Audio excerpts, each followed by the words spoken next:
She thought I didn't understand. Halfway through my entree, my son's fiancée leaned toward her friends and said in Spanish, Míralo, tan lento, parece un viejo toro cansado. Look at him, so slow, like a tired old bull. They laughed. Then she added that my voice was heavy and outdated, that once she married Daniel, I wouldn't be hovering around their lives anymore. She said it casually, confidently. She believed I was just an aging widower who spoke only English. I kept cutting my steak. I even asked the waiter about the wine pairing, because the truth was simple. I understood every word. 30 years as a neurosurgeon teaches you how to keep your hands steady when everything inside a skull is bleeding. A restaurant full of polite cruelty? That required far less discipline.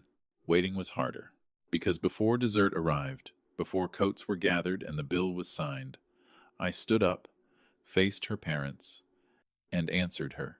In Spanish, then French, then Italian. By the time I finished, no one at that table could meet my eyes. But what happened after that dinner didn't just expose her. It changed my son's life, and reopened parts of mine I thought had closed when my wife died. I never expected the invitation. For 2 years, Martina had made it quietly clear that I did not fit into her version of Daniel's future. She was never openly rude. She was strategic, courteous in public, dismissive in tone. The text came on a Tuesday afternoon. Daniel insisted since he'll be in Germany. Friday, 8 p.m. at Eloise. Dress appropriately. Dress appropriately. I smiled at that. I am Dr. Andrew Mitchell, former chief of neurosurgery at Boston Memorial. I've presented research in Milan, performed surgery in Bogota, and negotiated medical supply routes in West Africa during outbreaks. I understand formal settings. Daniel called from Munich later that day. Dad, you're going, right? Of course, I said evenly. I don't want you alone while I'm gone. My son is 32. Brilliant. Protective. Since his mother passed 3 years ago, he has remained close, not out of obligation, but loyalty. Martina interpreted that closeness as interference. After we hung up, I stood for a moment in my study, looking at my late wife's photograph. Wish me patience, I murmured quietly. I chose a charcoal suit. Simple tie. Nothing competitive. On the drive to Eloise, I expected polite conversation and careful distance. I did not expect to be discussed in a language she assumed I did not speak, and I certainly did not expect that dinner to alter the direction of both our futures. Eloise was understated in the way only expensive places can be. Dark wood, polished brass, soft lighting that erased imperfections and amplified confidence. Martina sat at the center of the table in a deep red dress that ensured attention stayed exactly where she intended. When she saw me, her smile arrived instantly. Andrew, you made it. Not Dr. Mitchell, not Daniel's father, just Andrew. Everyone, she announced lightly, this is Daniel's dad. Her parents were visiting from Miami, 3 friends from college, 2 colleagues from her firm. At the far end sat a composed man she introduced as Mr. Thompson, our CEO. He watched more than he spoke. I took the only available seat, slightly removed from the center of the table. Congratulations on your promotion, I said sincerely. It's a major international account, she replied. This could redefine our European presence. I'm sure you earned it. She nodded, already pivoting back toward her audience. Wine was poured. Appetizers arrived. Conversation moved between market expansion, investor strategy, and travel schedules. I engaged her father in measured discussion about economic forecasts. He was courteous, though distracted. Then, mid-sentence, Martina shifted languages. Spanish. Effortless. Confident. Hay personas que simplemente no evolucionan, she said softly to her friends. Some people simply don't evolve. Laughter followed. I continued cutting my food with steady precision.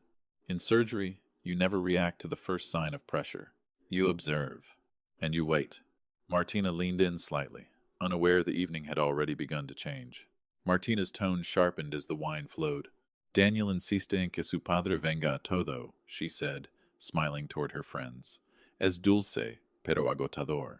Daniel insists his father comes to everything. It's sweet, but exhausting.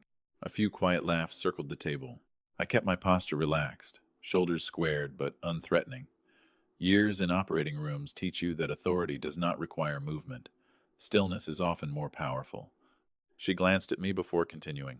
Tan lento. Parece un toro viejo. So slow, like an old bull. Her friend covered her mouth, barely containing her amusement. Martina took a sip of wine, encouraged by the response. Y siempre opinando, she added, como si todavía estuviera a cargo, and always offering opinions, as if he's still in charge. It wasn't about speed. It was about relevance, about whether I still occupied space in Daniel's life that she intended to control. Her father shifted in his chair. Her mother's smile thinned slightly. Mr. Thompson's eyes lifted from his glass, assessing. Martina leaned closer to her inner circle. Cuando nos casemos, todo cambiará, she said quietly. When we're married, everything will change. One friend asked softly, ¿Y él? And him? Martina smiled with measured certainty. Aprenderá su lugar. He'll learn his place. I felt no surge of anger, only clarity. She believed I was unaware. Invisible. Ah, relic. I lifted my wine glass calmly, and waited to see how far she intended to go. The main course arrived, and with it, her confidence grew bolder. A su edad, ya no procesa rápido, Martina said lightly, just loud enough for her friends. At his age, he doesn't process quickly anymore. This time, the laughter was less restrained. Her father adjusted his napkin with unnecessary precision. Her mother stared down at her plate. Mr. Thompson did not smile. I cut into my steak slowly, deliberately. Precision is discipline. Discipline is control. Martina leaned back in her chair, comfortable now. Después de la boda, pondremos límites claros, she continued. After the wedding, we'll establish clear boundaries. One of her friends tilted her head. ¿Y si insiste en estar presente?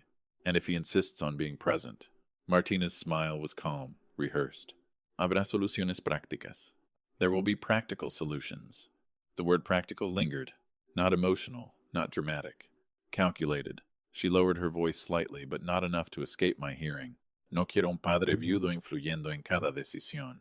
I don't want a widowed father influencing every decision. There it was. Not just inconvenience. Erasure. Her assumption was simple. I did not understand her words. Therefore, she faced no consequence. Dessert menus were distributed. Espresso was offered. She ordered chocolate cake. He ordered espresso. Black. Uncomplicated. As the porcelain cup touched the saucer with a quiet click, I knew precisely when I would stand, and I knew exactly which language I would use first. Dessert arrived with quiet ceremony.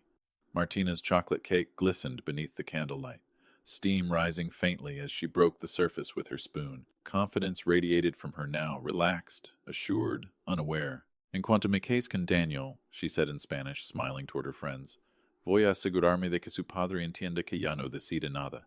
As soon as I marry Daniel, I'll make sure his father understands he no longer decides anything.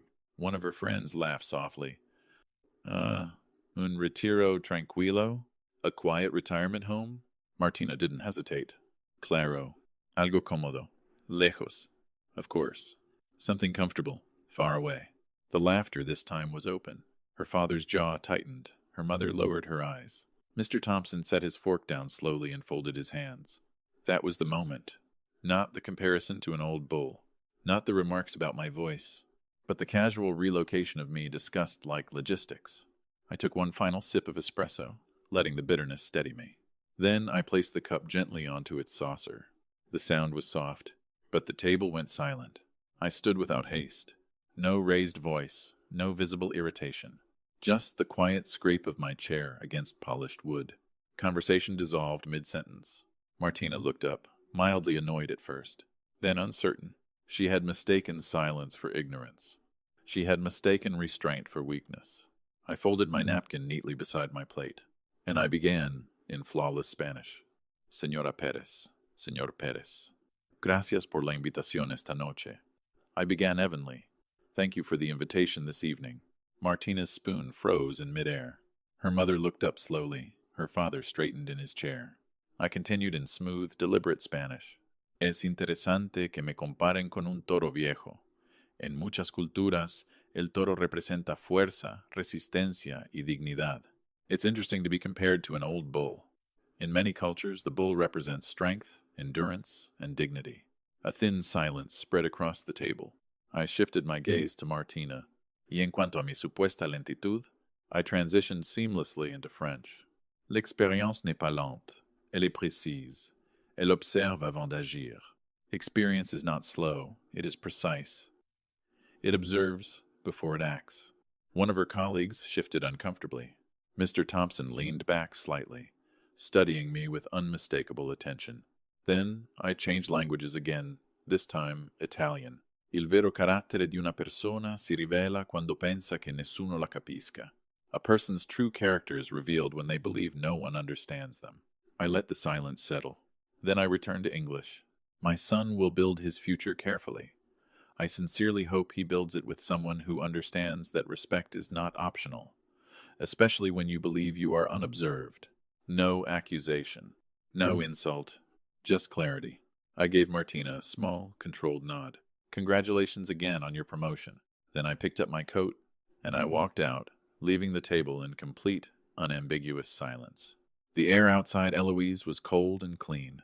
I stood beneath the soft exterior lighting for a moment, adjusting my coat, letting my pulse settle into its usual rhythm. There had been no anger in my voice, no visible irritation. I had not raised it. I had simply translated. A car arrived within minutes. As we crossed the river, Boston's skyline shimmered against the dark water. I did not replay her insults. I replayed my response. Measured, controlled, sufficient. Daniel called the following afternoon from Munich. "How was it, Dad?" he asked carefully. "It was clarifying," I replied. A pause. "Clarifying how?" "In ways that may matter later," I said evenly. "But you should focus on your project." He exhaled slowly. "That doesn't sound simple." "It isn't," I answered truthfully. I did not describe the laughter, or the retirement home, or the word viejo. Some truths should arrive without a parent guiding them. 4 days later, my doorbell rang unexpectedly. When I opened it, Daniel's longtime friend Carlos stood on my porch, rain dampening his jacket. His expression was serious, in a way I had never seen before. "Dr. Mitchell," he began, formal out of respect, "I need to talk to you about Martina's dinner." I stepped aside and let him in.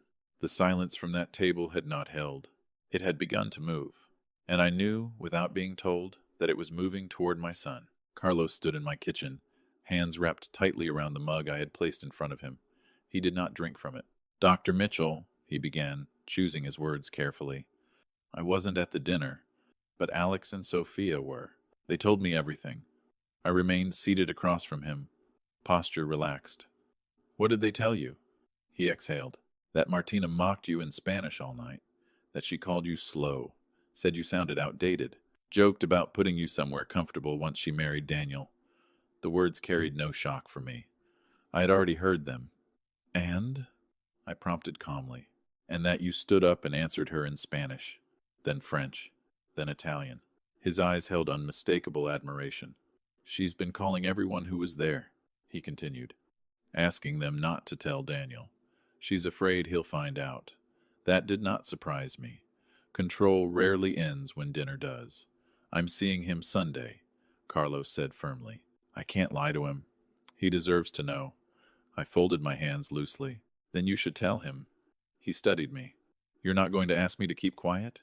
"No," I replied. "Daniel deserves clarity, not protection from reality." Carlos nodded once. Decision settled.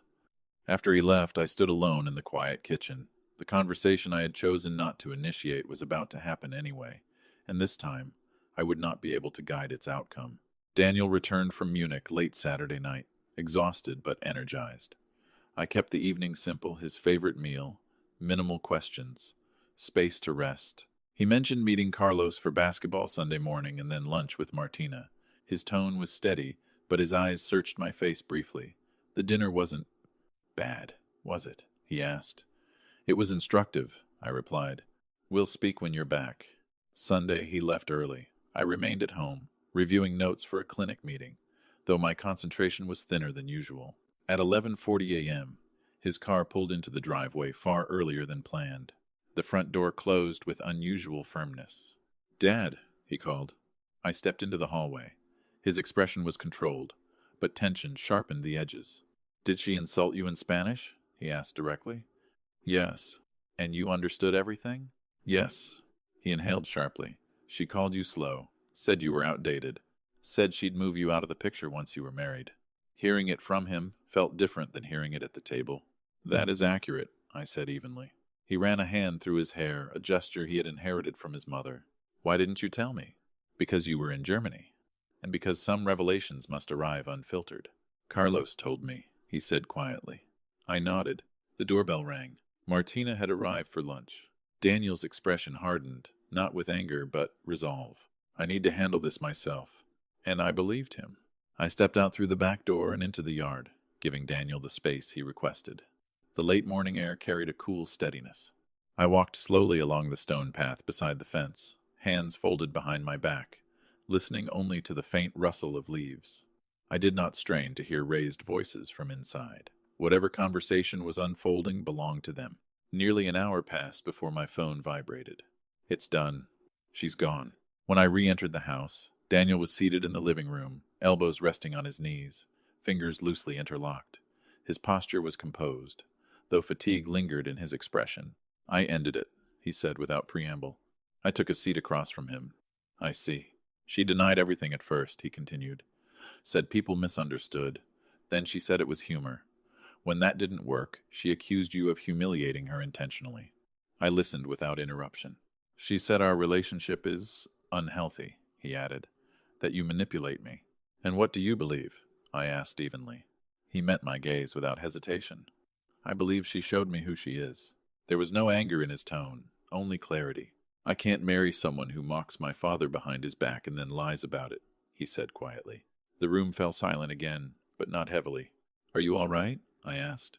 He nodded slowly. It hurts, but it would hurt more later. He had chosen principle over comfort, and that choice mattered. The house felt different after she left. Not tense, just quieter in a way that suggested something fundamental had shifted. Daniel remained seated for a long moment, staring at a framed photograph of his mother on the mantel. I keep replaying it, he said finally. The way she spoke about you, like I wouldn't care. He looked up at me, disappointment more visible than anger. That's what unsettles me most. Not the insults. The assumption. I nodded once. Assumptions reveal more than accusations. He leaned back slowly. She said you humiliated her intentionally, that you waited to embarrass her in front of everyone. I met his gaze evenly. I responded when it was necessary. He exhaled through his nose, a restrained release. She cried. Then she blamed stress. Then she said, I was overreacting. He paused. When that didn't work, she said our relationship was unhealthy. That you've influenced my decisions my entire life. I allowed a faint, almost imperceptible smile. And, have I? He shook his head. You've advised me, not controlled me. Silence settled again, but it was steady, not fragile. I don't feel angry, he admitted. Just disappointed. And clearer. That word mattered. Clearer. Clarity often arrives disguised as conflict, I said calmly. He studied me thoughtfully. You handled that dinner better than I would have. Restraint is easier with experience, I replied. Volume rarely strengthens a position. He nodded, understanding settling deeper. That afternoon, without raising his voice, without drama, my son stepped fully into adulthood. And he did it on his own terms. 3 days after the engagement ended, Richard Thompson requested a private meeting with me. We met at a quiet club overlooking the harbor. He wasted little time with pleasantries. Dr. Mitchell, he began. I was present at that dinner. I understood every word. His tone was measured, professional. Your response demonstrated something rare, composure under social pressure. I inclined my head slightly. It was an unfortunate situation. Perhaps, he said, but it revealed skill. He explained that his firm was expanding aggressively into European aerospace markets and required advisors who understood not just language, but cultural nuance during negotiation. Fluency is one thing, he said. Strategic restraint is another. He outlined a consulting role, part-time, flexible, well-compensated, travel when required, remote otherwise. I listened carefully. Medicine had been my profession for 3 decades. Retirement had felt final when my wife died. I volunteer now, I told him. I no longer practice surgery. Then consider this applied judgment, he replied, preventing misunderstandings before they escalate. Before leaving, he asked a final question. Does Daniel know what happened? Yes, I answered. And he handled it himself. Richard nodded thoughtfully. Integrity runs in families. After we parted, I walked along the harbor briefly. I had not sought opportunity. Yet here it stood unexpected, direct, rational. That dinner had exposed disrespect. It had also revealed capacity. Sometimes both arrive in the same moment, waiting to see which one you act upon. A week after my meeting with Richard, Daniel received a call from him as well. I could see the shift in my son's expression as he listened, focused, analytical. When he ended the call, he remained standing for a moment before speaking. "He wants me to meet about a leadership role," he said. "Head of their new aerospace initiative in Chicago." The word Chicago lingered in the room. It wasn't just a job. It was relocation, growth on a different scale. "And?" I asked calmly. Daniel paced once, hands in his pockets. "Professionally, it's exceptional. Resources, global reach, full autonomy over a division. It's exactly what I've been working toward." He hesitated. "But it means leaving Boston." I understood what he wasn't saying. Leaving me. "Your career should not orbit my address," I replied evenly. He frowned slightly. "It feels different now, after everything." "Because disruption makes change more visible," I said. "But disruption does not negate opportunity." He studied me carefully. "Would you consider Chicago?" The question surprised both of us. I had not imagined another relocation at this stage of life, yet I did not dismiss it. "I would consider it," I answered honestly. "Not out of necessity, out of alignment." That seemed to settle something in him. "Richard said he'd like you involved in the European negotiations," Daniel added. "Consulting." I nodded slowly. The offer was no longer abstract. It was unfolding. And for the first time since my wife's death, the future did not feel like preservation. It felt like expansion. The visit to Chicago was arranged quickly but deliberately. Daniel scheduled technical meetings with the aerospace team, and Richard extended an invitation for me to meet with their international strategy department. "No pressure," Daniel said on the flight. "Just information." I gave him a brief look. Recruitment rarely disguises itself that carefully. Chicago greeted us with sharp wind and open sky. The company headquarters occupied the upper floors of a glass tower overlooking the river. Daniel disappeared into engineering briefings while I was introduced to Helena Vasquez, Director of International Strategy. She was concise, perceptive, and efficient. "We've had translators," she explained. "What we lack is someone who understands when translation isn't enough." She described negotiations that stalled over phrasing, tone, unspoken assumptions about hierarchy. "Your background in medicine and crisis response," she said, "means you recognize subtle tension before it escalates." The consulting proposal was structured and controlled remote work with periodic travel, limited hours, defined scope. Boundaries were clear. That mattered to me. Later that evening, Daniel and I sat overlooking Lake Michigan. The water stretched vast and unconfined. "They're building something ambitious," he said, "and they want me to lead it." "And do you want to?" I asked. He didn't hesitate. "Yes." I studied the skyline reflected in the dark water. Boston had shaped us, but staying had begun to feel like maintenance rather than growth. "Then perhaps," I said calmly, "it's time we build somewhere new."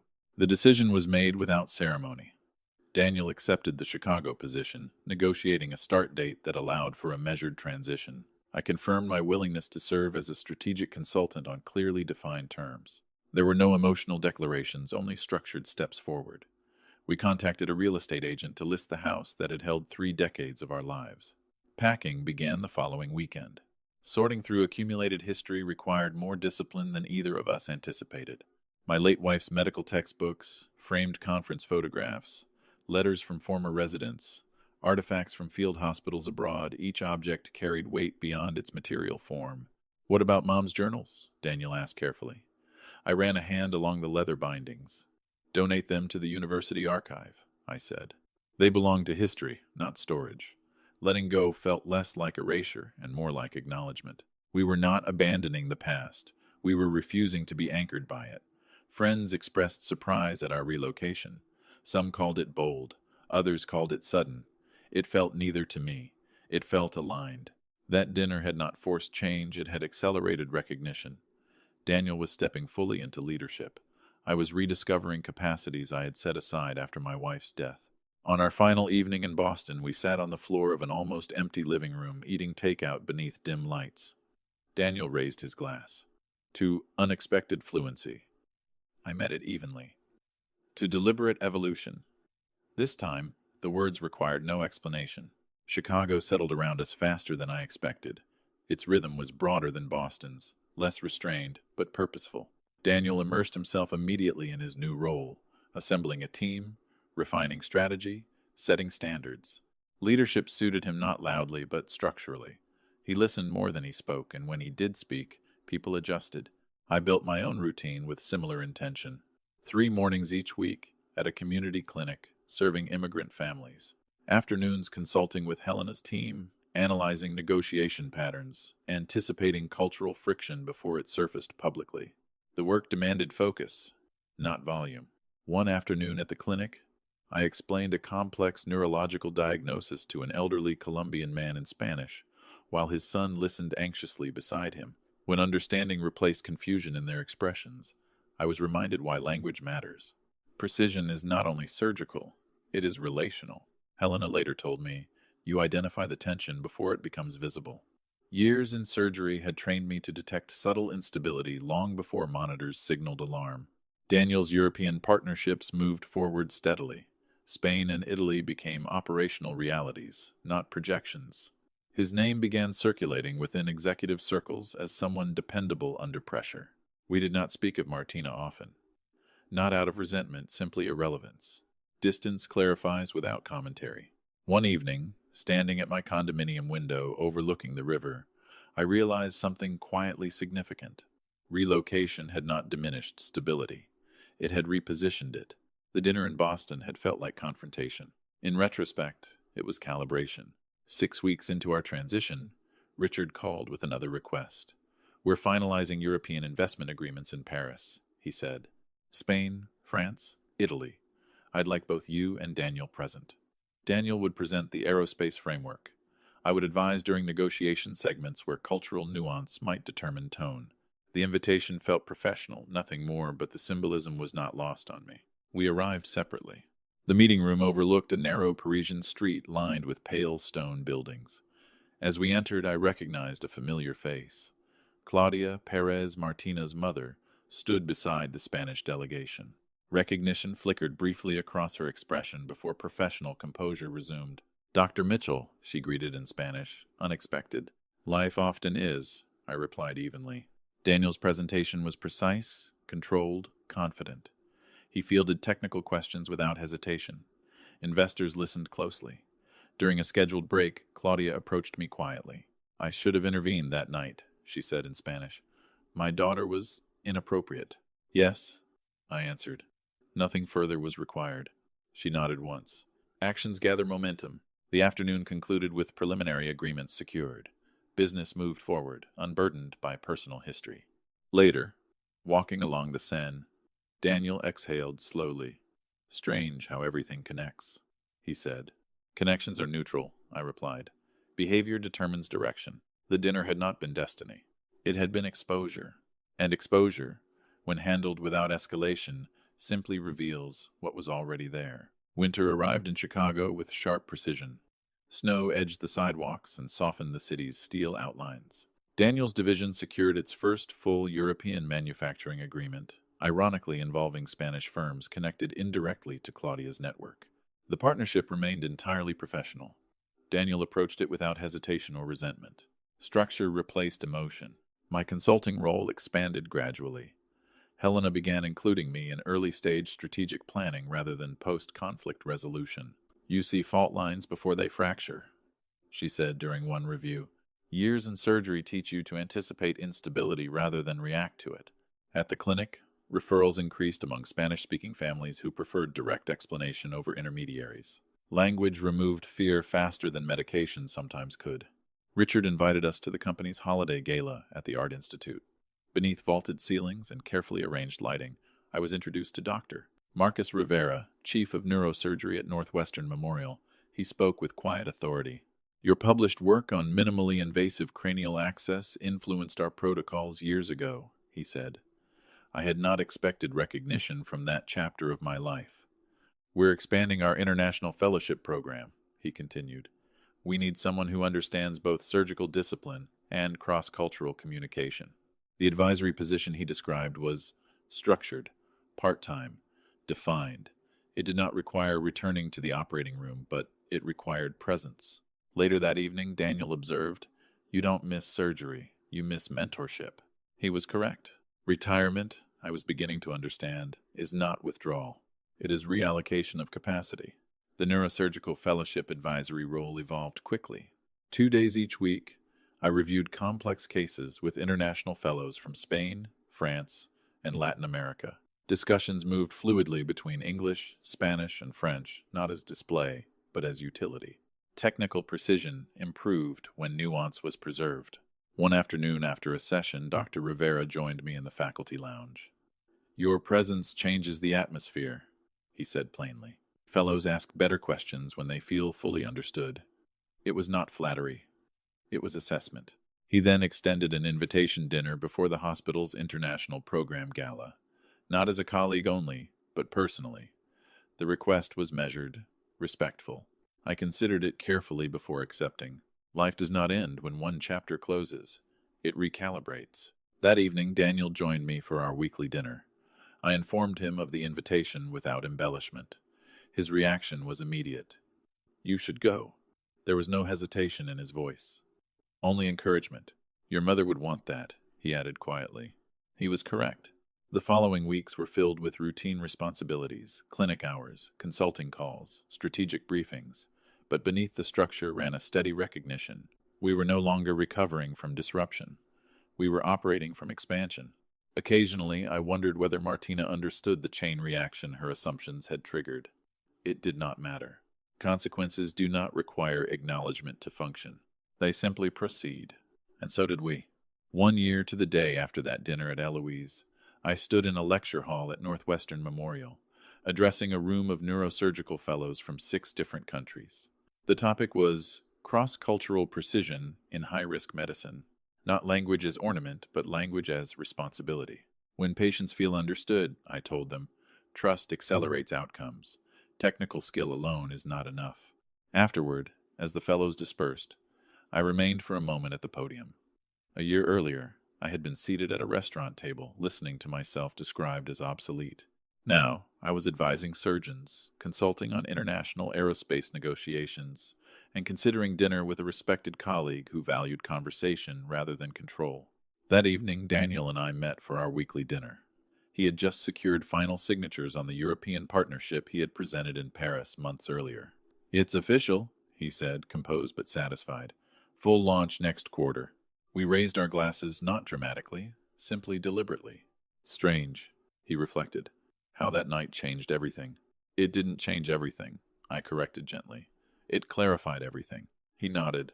Martina had assumed I did not understand her words. She was correct in one sense.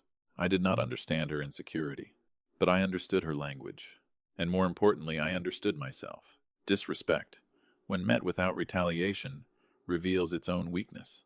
Fluency, when used with restraint, becomes leverage. And sometimes, the greatest mistake someone makes is believing you are incapable of comprehension.